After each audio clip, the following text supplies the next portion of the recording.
के लोकतंत्र को कमजोर किया जाए, जनता को गुमराह किया जाए और जिस तरह से बांग्लादेश नेपाल में स्थिति बनती है वैसे झूठ बोल बोल के वहां पर स्थिति पैदा कर दो देश में। लोकसभा में विपक्ष के नेता और कांग्रेस के पूर्व अध्यक्ष राहुल गांधी की प्रेस कॉन्फ्रेंस पर पलटवार करते हुए भाजपा सांसद अनुराग ठाकुर ने बड़ा बयान दिया है। अनुराग ठाकुर ने केंद्र सरकार और चुनाव आयोग के खिलाफ राहुल गांधी के वोट चोरी आरोप की आलोचना करते हुए कहा कि राहुल गांधी भारत में बांग्लादेश और नेपाल जैसी स्थिति पैदा करना चाहते हैं। कांग्रेस नेता पर निशाना साधते हुए अनुराग ठाकुर ने कहा कि भारत का चुनाव आयोग बिना किसी पूर्वाग्रह के काम कर रहा है। राहुल गांधी लोकतंत्र को कमजोर करने, नागरिकों को गुमराह करने और बांग्लादेश और नेपाल जैसी स्थिति पैदा करने की कोशिश में व्यस्त हैं। लेकिन अगर निष्पक्षता के साथ भारत का इलेक्शन कमीशन काम कर रहा है तो बार बार राहुल गांधी जी का प्रयास है कि लोकतंत्र पर प्रहार किया जाए, भारत के लोकतंत्र को कमजोर किया जाए, जनता को गुमराह किया जाए और जिस तरह से बांग्लादेश नेपाल में स्थिति बनती है वैसे झूठ बोल बोल के वहां पर स्थिति पैदा कर दो देश में। भाजपा सांसद अनुराग ठाकुर ने अपने बयान में यह भी कहा कि चुनाव दर चुनाव हार और जनता से नकार दिए जाने वाले एक नेता जिनके नेतृत्व में लगभग 90 चुनाव कांग्रेस पार्टी हारी, उनकी हताशा निराशा दिन पर दिन बढ़ती जा रही है। आरोपों की राजनीति को उन्होंने अपना आभूषण बना लिया है। जब इन्हीं के आरोपों को चुनाव आयोग सत्यापित करने कहती है तो पीठ दिखाकर भाग जाते हैं। शपथ पत्र देने को कहा जाता है तो मुकर जाते हैं। गलत और निराधार आरोप लगाना राहुल गांधी की आदत बन गई है।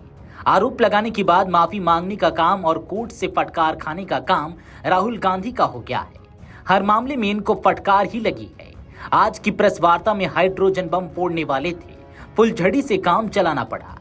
और no deletion can take place without giving an opportunity of being heard to the affected person.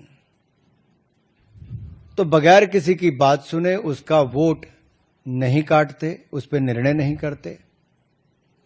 2023 में अनसक्सेसफुल अटेम्प्ट्स की गई, प्रयास किए गए जो विफल रहे।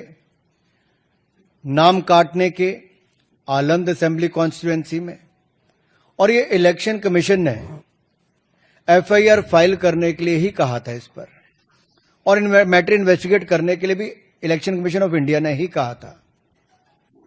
इलेक्शन कमीशन ने मोबाइल नंबर पहले ही उपलब्ध करवा दिए हैं, आईपी एड्रेस अगर दे दिए हैं, अगर मोबाइल नंबर दे दिए, आईपी एड्रेस दे दिए, तो कांग्रेस शासित राज्य की कर्नाटक की सीआईडी ने अब तक क्या किया। और मैं एक ध्यान आपके माध्यम से देश की जनता को बताना चाहता हूं।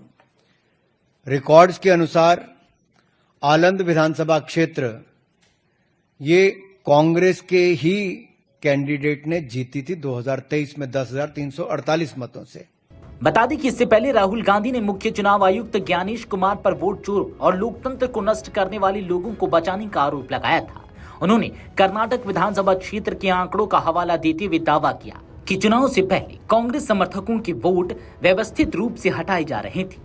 राहुल गांधी ने प्रेस कॉन्फ्रेंस की शुरुआत यह कहकर की थी कि किसी ने कर्नाटक की अलंद सीट पर 6018 वोटों को राज्य के बाहर के सॉफ्टवेयर और फोन नंबरों का इस्तेमाल करके डिलीट करने की कोशिश की थी। उन्होंने वे मोबाइल नंबर भी दिखाए जिनका इस्तेमाल कथित तौर पर वोटरों के नाम मिटाने के लिए किया गया था। वीडियो डेस्क अमरउजाला.com। अगर आप ये वीडियो YouTube पर देख रहे हैं तो हमारे चैनल को सब्सक्राइब कर बेल आइकन दबाएं, और Facebook पर देख रहे हैं तो हमारे पेज को लाइक करें।